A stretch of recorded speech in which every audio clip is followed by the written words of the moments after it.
I never thought I'd become the kind of person who plans revenge like a military operation.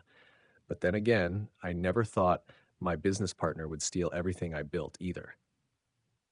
My name is Marcus Chen, and I'm a software architect. Was a software architect. Now I'm something else entirely. A man with nothing left to lose and everything to gain. It started on a Wednesday morning when I couldn't access my company email. DataStream Solutions, the cybersecurity firm I'd founded 5 years ago with my best friend Jake Morrison, had locked me out. Not a technical glitch, an intentional move. I drove to our office building downtown, badge ready, only to find security waiting. Mr. Chen, I'm going to need you to surrender your access card, the guard said, avoiding my eyes. There must be some mistake. No mistake, sir. Orders from Mr. Morrison. Jake, my college roommate, the guy who'd been best man at my wedding, the partner I'd trusted with every line of code, every client relationship, every business decision for half a decade. I called him 17 times. He answered on the 18th. Marcus, I'm sorry it had to be this way. Jake's voice was smooth, practiced. The board made a decision. Your management style wasn't working anymore. We're going in a different direction. The board? Jake, we are the board. It's 50-50 ownership. Not anymore. Check your email. You'll find the paperwork. I bought out 3 of your early investors last month. I now control 65% of the company. You're out. The line went dead. I sat in my car for an hour, trying to process what had just happened. 5 years of 80-hour weeks. My code that built the company's flagship product. My relationships with clients. My vision. Gone. That night, I didn't go home to my apartment. Instead, I drove to a coffee shop and opened my laptop. If Jake thought he could erase me this easily, he'd severely underestimated the man he'd betrayed. The first thing I discovered made my blood boil. Jake hadn't just stolen my company. He'd been planning it for 8 months. I found emails between him and venture capitalist Amanda Brooks, discussing ways to dilute my ownership and position me out. But Jake had made one critical mistake. He'd forgotten that I built our entire security infrastructure. Every firewall, every backup system, every encrypted database, and I'd left myself a backdoor. Not for anything malicious, just a failsafe in case systems crashed and I needed emergency access. Now that backdoor became something else entirely. I spent 3 days studying everything. Jake's calendar, his email, his client communications, his financial records. What I found was worse than I'd imagined. He'd been billing clients for my work and pocketing the money. He'd lied to investors about product development timelines. He'd promised features we couldn't deliver. Worst of all, he'd started selling our security software with known vulnerabilities, prioritizing profit over client safety. DataStream Solutions wasn't just my stolen company anymore. It was a fraud waiting to explode. I needed help, not the legal kind. Lawyers would take years and drain whatever savings I had left. I needed someone who understood the game Jake was playing. I found her in Elena Vasquez, a former corporate investigator who'd been fired for being too aggressive in exposing executive corruption. She worked out of a small office above a bodega, chain smoking and reviewing security footage for divorce cases. Let me get this straight, Elena said, stubbing out a cigarette. Your partner stole your company and you want to steal it back? Not steal it. Destroy it. Then rebuild it properly. She grinned. Now we're talking. What's your budget? Whatever it takes. Elena's investigation uncovered things even I hadn't found. Jake was having an affair with Amanda Brooks, the venture capitalist. They'd planned the whole takeover together with promises of taking DataStream public and making millions. But there was more. Jake had been embezzling client funds, creating ghost employees, and falsifying security audits. The company I'd built on integrity had become a house of cards. Here's what we're going to do, Elena laid out her plan. We're going to make Jake destroy himself. Publicly. Completely. No recovery. The first strike was subtle. I anonymously sent DataStream's biggest client, Fortress Banking, a security audit showing the vulnerabilities in the software they'd purchased. Not fake vulnerabilities, real ones that Jake had ignored to ship faster. Fortress Banking's CTO called an emergency meeting. Jake had to scramble, promising fixes he couldn't deliver because I'd written that code and he barely understood how it worked. Strike 2 came a week later. I leaked information about the ghost employees to a tech industry blogger who specialized in startup fraud. The story went viral in our circles. Investors started asking questions. Jake's response was to double down. He held a press conference announcing a major new contract with a government agency, except the contract didn't exist. I knew because I'd already contacted the agency's procurement officer and warned them about data stream security issues. When the agency publicly denied any contract, Jake's credibility shattered. But I wasn't done. Not even close. Elena had been following Amanda Brooks, and what she discovered was perfect. Amanda was running an investment scheme, promising returns from companies she secretly controlled. DataStream was supposed to be her golden goose. She'd already pre-sold shares to investors before the company went public, banking on the IPO that would never happen. I compiled everything into a detailed report. Jake's embezzlement, Amanda's fraud scheme, the security vulnerabilities, the fake contracts, all of it. Then I sent it simultaneously to the SEC, the FBI's cybercrime division, and every major tech journalist I could find. The implosion was spectacular. Federal investigators raided DataStream's offices on a Tuesday morning.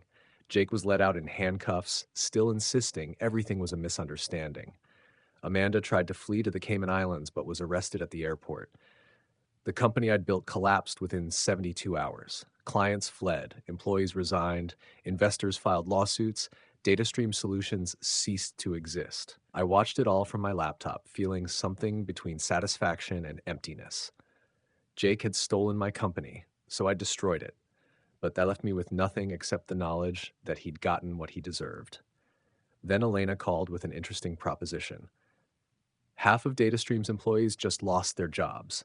Good people who had nothing to do with Jake's fraud. What if we gave them something better? 2 weeks later, I registered a new company, Secure Core Technologies. I hired back every honest employee from DataStream, offering them equity and transparency.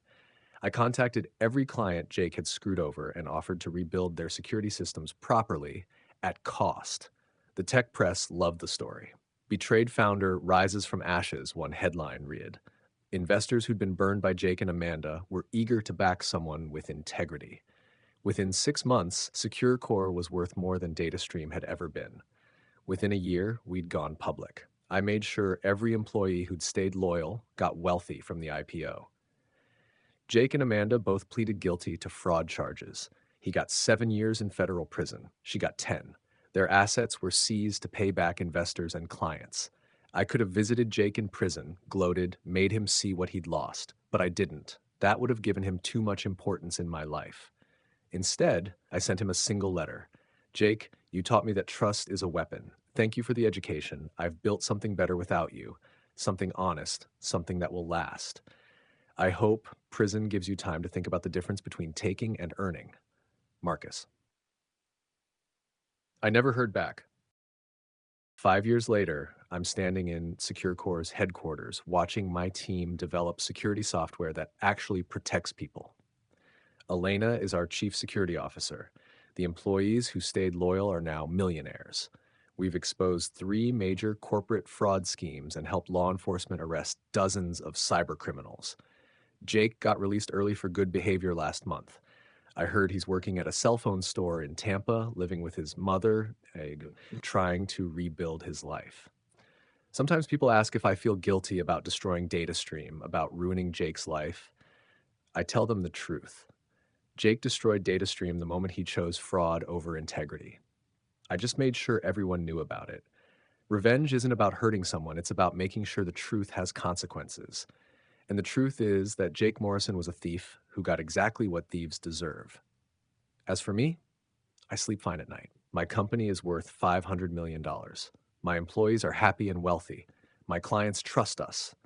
And I never have to look over my shoulder wondering if someone's going to betray me. Because I learned the most important lesson. The best revenge isn't destruction. It's building something so successful that your enemy's betrayal becomes the biggest mistake of their life. Jake thought he was taking my future. Instead, he gave me the motivation to build something better than I'd ever imagined. And that's a gift I'll never stop being grateful for. But there's one more chapter to this story. One final twist that made everything worth it. 3 months ago, I received a LinkedIn message from an unexpected source. Sarah Kim, one of the original investors Jake had bought out to steal my company. Marcus, I need to tell you something I should have said years ago. Jake threatened me, said if I didn't sell him my shares, he'd expose some mistakes I made in my previous company. I was scared. I'm sorry. I stared at that message for a long time. Jake hadn't just betrayed me, he'd blackmailed and manipulated everyone around him to do it. I called Sarah and we met for coffee. She brought documents, recordings, everything.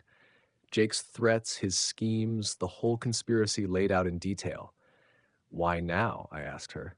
Because I saw what you built with Secure Core. I saw you did it the right way. And I realized staying silent made me part of his corruption. That evidence reopened Jake's case. The prosecutors charged him with additional crimes: extortion, blackmail, witness intimidation.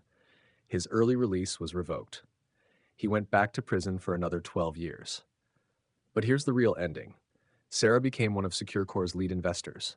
Those other people Jake had manipulated, I hired 3 of them, gave them a second chance to be part of something honest. Because that's what separates people like me from people like Jake. He burned bridges. I built them. Last week, I got a letter from Jake's prison. He wanted to apologize, to make amends, to ask for forgiveness. I burned it without reading past the first line. Some people deserve second chances. Jake Morrison had his chance. He chose fraud, betrayal, and corruption. Now he gets to live with those choices for the next decade. As for me, I'm teaching a class at the university now, ethics in technology. I tell my students the story of DataStream and Secure Core. I show them that doing the right thing isn't just morally correct, it's better business.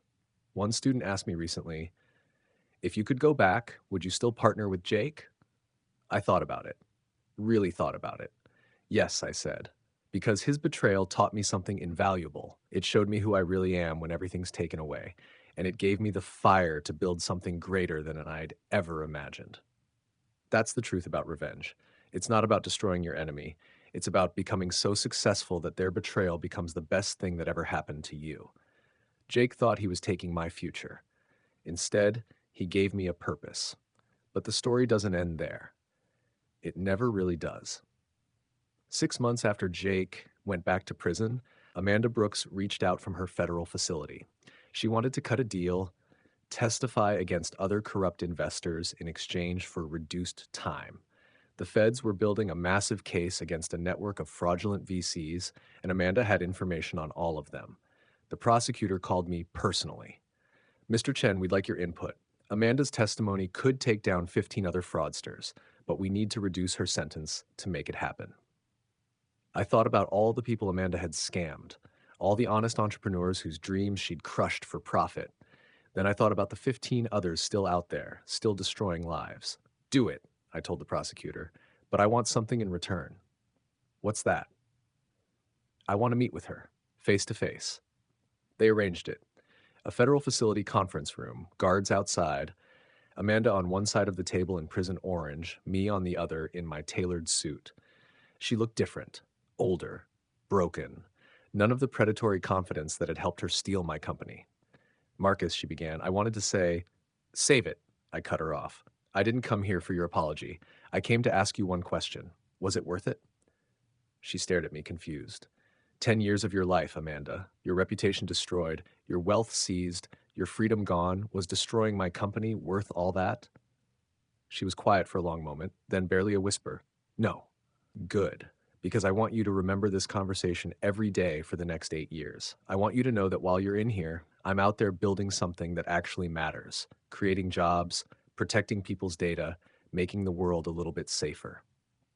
I stood up to leave. Marcus, wait, she called out. How do you do it?